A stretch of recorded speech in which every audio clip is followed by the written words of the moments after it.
Aos 12 anos de idade, 12, Deus usou uma pessoa que falou assim pra mim, e isso me estremece até hoje. Uma pessoa que falou assim: te fiz pra mim.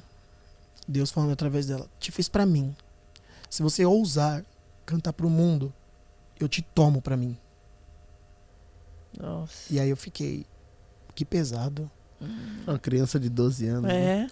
Que responsabilidade, né? Você com 12 anos entender. Eu me pergunto hoje o quanto o coração daquela profeta não ardia de você ter que olhar para uma criança de 12 anos e falar isso, né?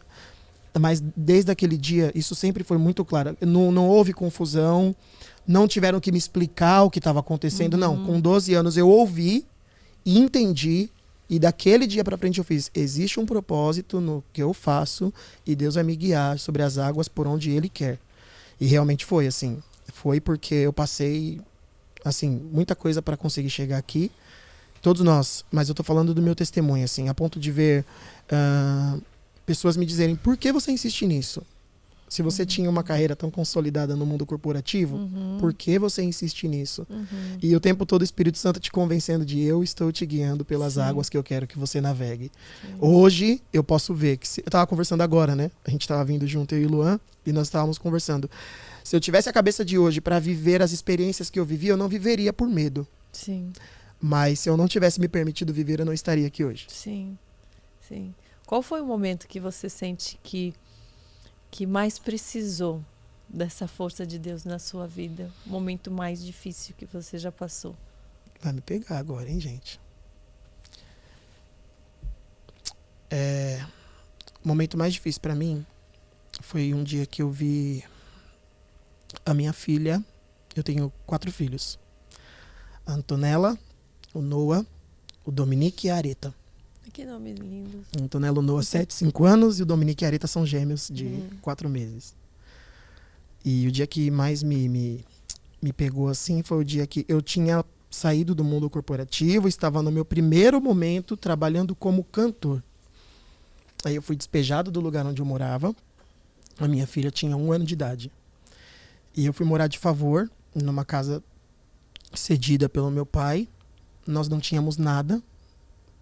E aí minha filha dormiu num papelão no chão. Literalmente num papelão assim da mudança. A gente abriu um papelão no chão, colocou um lençolzinho, deixou ela dormir. E meu guarda-roupa eram 2 cadeiras com um cabo de vassoura no meio. E eu pendurava os cabides assim. Nesse dia eu olhei e falei, e aí, Deus? Eu nunca vi um justo mendigar o pão e nem sua descendência passar fome. A minha dúvida é, não estou sendo justo?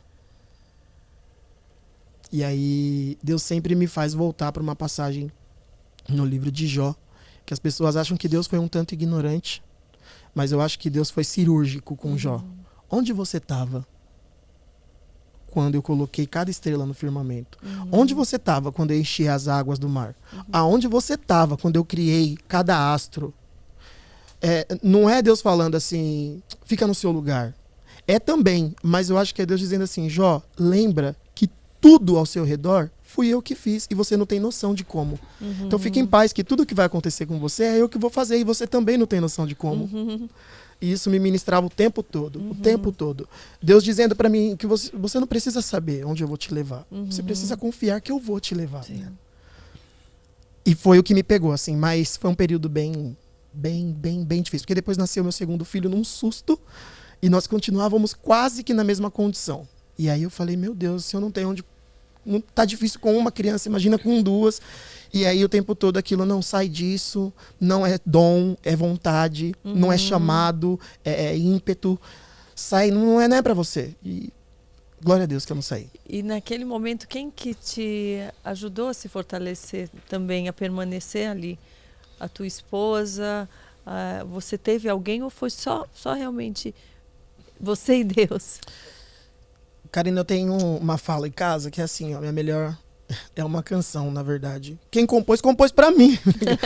A gente o meu melhor sempre acha, né? Quando... Eu falo que é uma brincadeira, não é louvor não, gente. É só uma brincadeira, em nome de Jesus. Usar o corte errado. Mas assim, eu costumo dizer. Tem um louvor que diz assim, o meu melhor amigo é o meu amor. E a minha esposa foi a pessoa que não desistiu.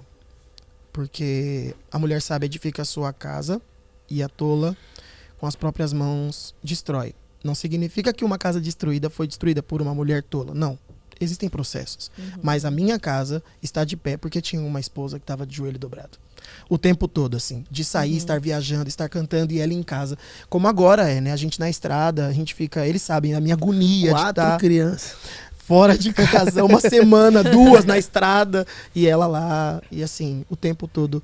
Vai, eu tô orando por você, eu tô aqui e nós estamos vivendo o que Deus nos escolheu para viver. Amém. Então foi isso. Esse processo mais difícil dura quanto tempo, mais ou menos? Para você que é ansioso e para as pessoas que nos ouvem também. Esse processo difícil durou... Ontem! Não, brincadeira. Foi até ontem. Não, brincadeira. Não, esse processo durou, assim, de quando minha filha nasceu, até eu entender que Deus estava acalmando o mar. Na verdade, Deus estava me acalmando no mar. Sim. Que acho que é muito isso, né? Esse processo durou uns 3 anos. Sim. Uns 3 anos, até eu começar a fazer assim... Não, acho que eu tô entendendo que eu preciso de fato descansar, que eu preciso adquirir a paz que excede todo entendimento. Durou uns 3 anos. Foi daí, depois disso, que as coisas começaram a melhorar. Você percebe que foram tendo outros sinais, foram... Foi depois disso que eu percebi assim, descansar no Senhor é melhor. Foi depois disso que eu descobri isso. Eu não... Posso dizer que a minha vida hoje é bem melhor do que o que eu vivi lá atrás? Com certeza absoluta. Com certeza absoluta. Eu oro a Deus, como Paulo disse. Deus, não me tira tudo para eu não pecar. E não me dá demais para eu não pecar. É praticamente isso, né? E eu posso dizer que assim, eu não quero voltar para o lugar onde eu estive. Mas aquele lugar me ensinou muita coisa. Sim. Então, glória a Deus por tudo que eu vivi e glória a Deus por estar aqui. É isso. Amém. Amém. Glória a Deus. Que lindo testemunho. E Fad, você, qual foi o momento mais difícil que você passou na sua vida e que hoje você entende que mesmo passando por algo difícil, Deus estava lá?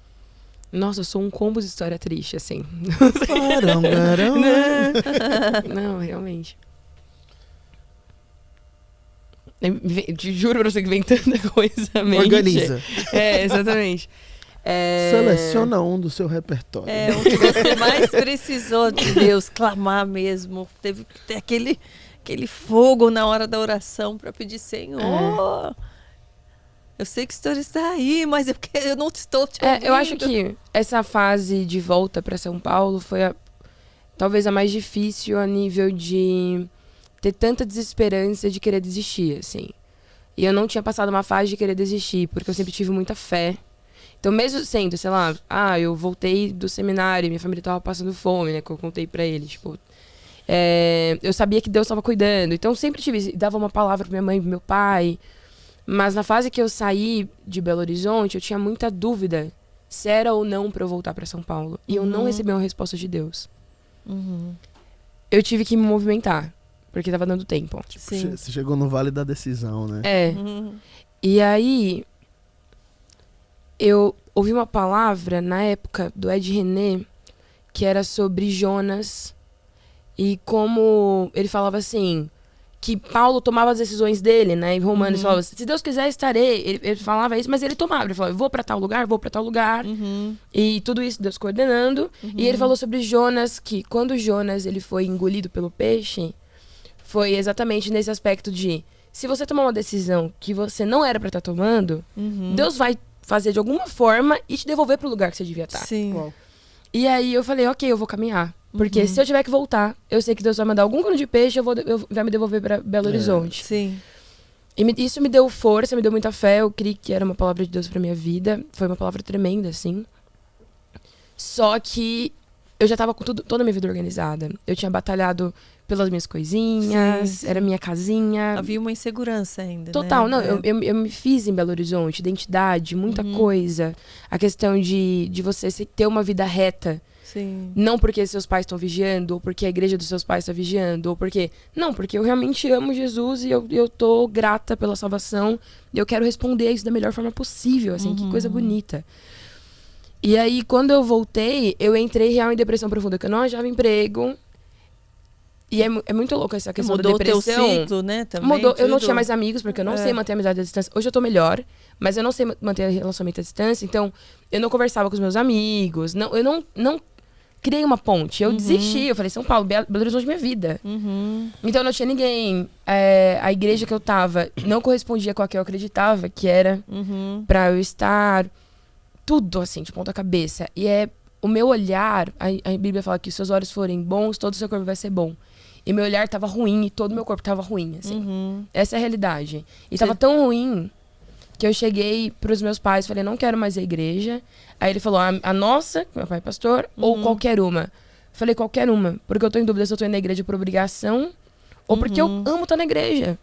E eu não gosto de não estar numa coisa que eu não sou apaixonada. Porque é piloto automático. Isso... Deus olha o seu coração. Aí você tá fazendo por fazer, do que adianta? Sim. Sério. Você acha que foi o momento que você estava mais fria Muito espiritualmente, fria. né? Muito. Eu não buscava. Eu virei pro meu pai e mãe e falei assim, eu não quero ouvir palavra, eu não vou, porque eu sou muito racional.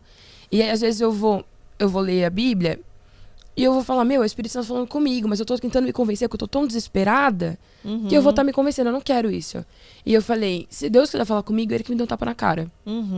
Ousadíssima, né? Eu gosto muito que a gente tem... E olha que ele dá de outras formas. E eu amo que existe uma visão triunfalista do evangelho. Eu sempre falo sobre isso. Onde tudo vai ficar bem e você não pode ser muito sincero. E a gente vê Davi a todo momento, assim. Falando, eu tô cansado de o sol nascer pra justos e injustos. Eu tô cansado. Então, a Bíblia toda mostra que existe lugar pra você reclamar com Deus, assim. Sim. Elias, fugindo pra caverna, falando, desistir.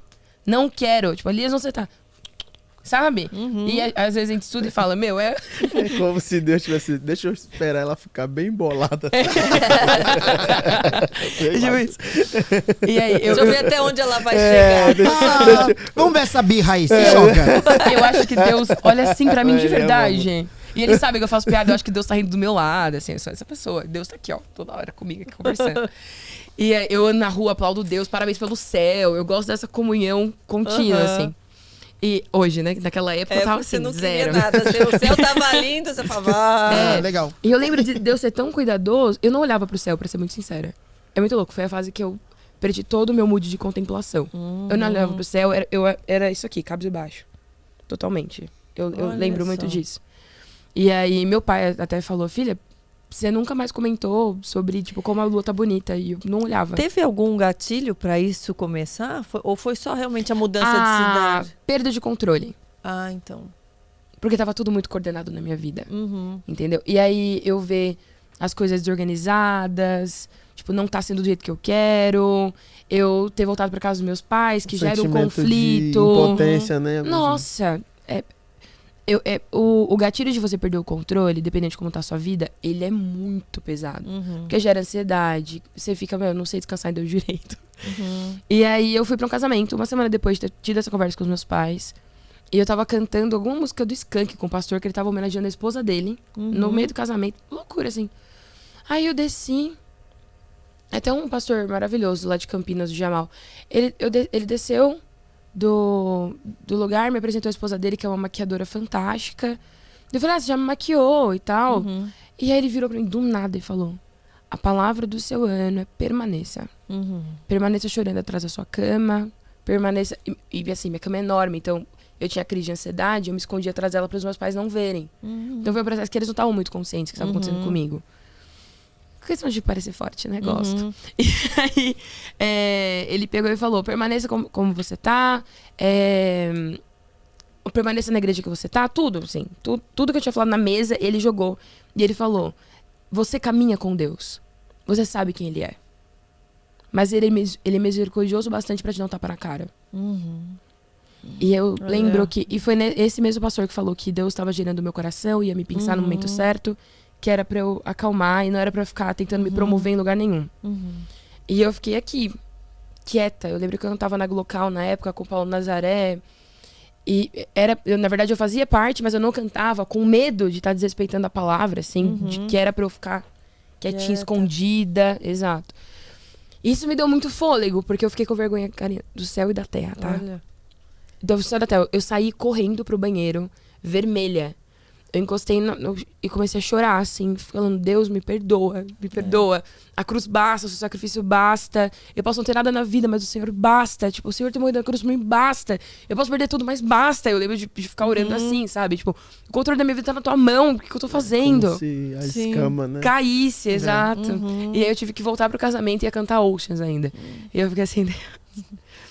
E você cantar, né? Guia-me pra quem tu... E eu fiquei, meu Deus do céu, tudo em que te confie. Então, eu já tava chorando no casamento. Acho que foi a fase mais difícil, assim. Talvez. Você de crise acha que, espiritual. que nesse momento foi o seu maior encontro com Deus? Antes disso, você não tinha tido esse encontro realmente verdadeiro? Precisou passar por isso?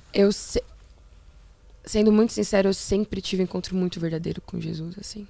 Mesmo. Foi uma fase de esfriamento. Foi uma fase de esfriamento e desilusão mesmo. É. Com Deus, com a igreja, com a espiritualidade, o que eu via. Foi a escama. Porque eu nasci num lar cristão. Meus pais, eles são muito veementes. Eu vivo não um pastor que prega só no altar. Eu vivo um pastor que é pastor em casa. Tipo, a minha mãe sempre me direcionou. Tudo lá em casa é um conselho bíblico. E eu sempre vi Jesus como a razão da minha vida, assim. Sempre vi. Eu posso ter errado em algumas coisas, em questões, tipo, enfim, adolescência, não sei o que lá. Mas sempre foi meu fio condutor de comprometimento. Jesus é meu tudo. Então, eu acho que esse momento de querer abandoná-lo e não ver mais a beleza do sacrifício dele foi mais pesado pra mim. Porque era tudo que me sustentava. E você vê, e a importância de reconhecer, né? Com arrependimento, de falar com ele, ele te receber. Que ele pode fazer com qualquer pessoa, em qualquer momento. Qualquer momento. E a ele gente cuida pode de nós. vir a deslizar em algum momento e ele tá ali de novo. Mas ele espera que a gente reconheça, que a gente peça o perdão, não para nos punir, porque a gente está sendo punido quando está longe dele. Quando a gente se aproxima, não há punição. Não há, essa A grande... paz. A restauração, a paz. A paz que excede todo entendimento. É aquele versículo, né? Nenhuma condenação há para quem está em Cristo Jesus. A condenação há quando você está fora dele. Sim. Nele você não está condenado. Exato. Você está salvo. Há uma graça que te permite estar nele, né? E nele você sabe o que pedir. E o que você pedir, ele vai te conceder, porque você está nele. É isso. A vontade dele é boa, Perfeita perfeita e e agradável. agradável. Então, acho que foi isso. E esse período que você ficou em depressão também, que você falou? Não, Ou não, porque foi outra tudo fase? junto. Foi tudo junto.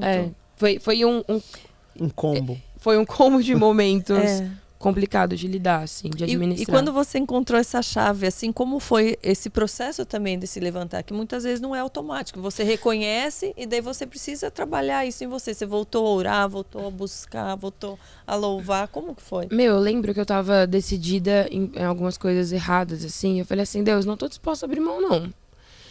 E aí eu lembro dele falando... Eu sinto Deus rindo, assim, das Tipo o quê? dos meus Tipo o negócios. quê? Pode falar. Não, tipo assim, eu não tô disposta agora a voltar pra igreja do meu pai, assim, tipo, de ter que conviver com isso. Eu não tô disposta a cantar agora, tipo. E meu pai precisava, eu ficava, não vou. Coisas mínimas, assim, que fazem parte da sua Detalhes, rotina. E essa questão do detalhe, que eu falo, né, o diabo tá nos detalhes, porque parece uma coisa grande, mas o pequeno te derruba. Sim. Eu tenho muito isso pra minha vida. Eu tenho cuidado com as pequenas coisas. As grandes.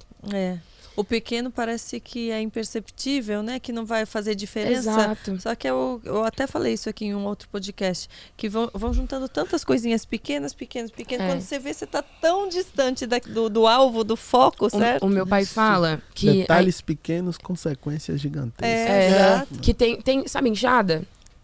Quando ela fica mole na base, nossa, agora eu vou dar um exemplo muito paranaense que vai brincar com meu avô e com meu avô. Mas a enxada, ela fica mole e aí a galera costuma pegar um pedacinho de pau e encaixar na enxada pra ficar dura. Fica mole de novo, outro pauzinho. Fica mole de novo, outro pauzinho. O meu pai diz, ele me dava esse exemplo, que toda vez que a gente tá com algum problema e fica meio mole na fé, o diabo proporciona uma madeirazinha pra ir tampando e você não recorrer ao que você realmente precisa. Sim. E aí, do nada, ele tira tudo e você cai. Tipo, esses pequenos detalhes, essas pequenas coisas, parece nada. Mas quando você fica sem base. Sim. Sim. E aí, esse conselho é uma coisa tão assim, Essencial. Simples, né? É. Simples e essencial. mas eu fiquei assim, eu vou vigiar muito porque eu não quero cair Sim. nesses vislumbres, nessa manipulação Uhum. do diabo, sabe? Eu Sim. quero estar atenta. Sim. Então, enfim, foi um processo, com certeza. A gente sempre conversa, né? Que a salvação ela é processual. No aspecto de, ok, a gente aceitou Jesus, salvos pela graça, acabou. Mas o convencimento do pecado, da justiça, do juízo que o Espírito Santo causa, ele é um tempo. Então, Sim. eu vejo Ele assim... é eterno, né? Ele é eterno. Porque, né, a gente... A gente vai sendo aperfeiçoado de glória em glória, de fé em fé, de vitória em vitória. É muito isso. Então, isso é muito bom ter em mente, porque ajuda na nossa comunhão como corpo, na igreja. Às vezes você fala assim, irmão, você não é crente, você tá fazendo isso. Mas você olha pra trás e fala, pô, então não era crente. Você tava Exato. fazendo isso. É. Mas era só um processo, você chegou. Tem coisa que eu faço hoje que eu fico, daqui 5 anos eu me recuso. Uhum. E tem coisa que eu olho pra trás e fico, absurdo, como é que eu vou fazer isso? Você entende? Porque é isso, a gente vai sendo aperfeiçoado, é maravilhoso. É muito bom ver Deus esse processo. E você, Luan? Eu, assim, Conta pra mim, qual foi a fase Eu- mais desafiadora na sua vida? eu acho que foi justamente esse processo de conversão, né? A gente tava conversando antes e... Como foi a sua conversão? é, Você não Esse veio eu de um gosto lar Eu gosto de ouvir também. Você Eu não gosto. veio de um lar cristão, né? Não vim de um lar cristão, saí cedo de casa, né, por conta da música, né? E assim, eu acredito que também pelos meus pais terem se divorciado cedo, eu tinha 1 ano, Um ano. então eu sempre ficava assim um tempo, ficava na casa da minha mãe, um tempo na casa do meu pai, sempre a família era próxima, tipo as minhas avós elas moram no mesmo bairro. Uhum. Então, hora tinha o meu quarto na casa da minha... Toda casa eu tenho um quarto, gente. Até hoje assim. Então, eu sempre fui muito desprendido, assim, independente. Uhum. E eu saí de casa cedo. 15 anos eu já morava só, por conta da música. Eu morava distante, de onde tinha os ensaios, e comecei a trabalhar com música. Eu falei, eu posso me sustentar. Bye, bye, mamãe. Uhum. E a minha mãe se preocupava muito. E nesse processo foi quando Jesus começou a alcançar minha casa. Incrível esse trechinho, né? Agora imagina como está o episódio completo. Clica aqui para conferir. Você está sabendo do nosso clube exclusivo de membros? Clica aqui em Seja Membro e conheça todos os benefícios que estão esperando por você.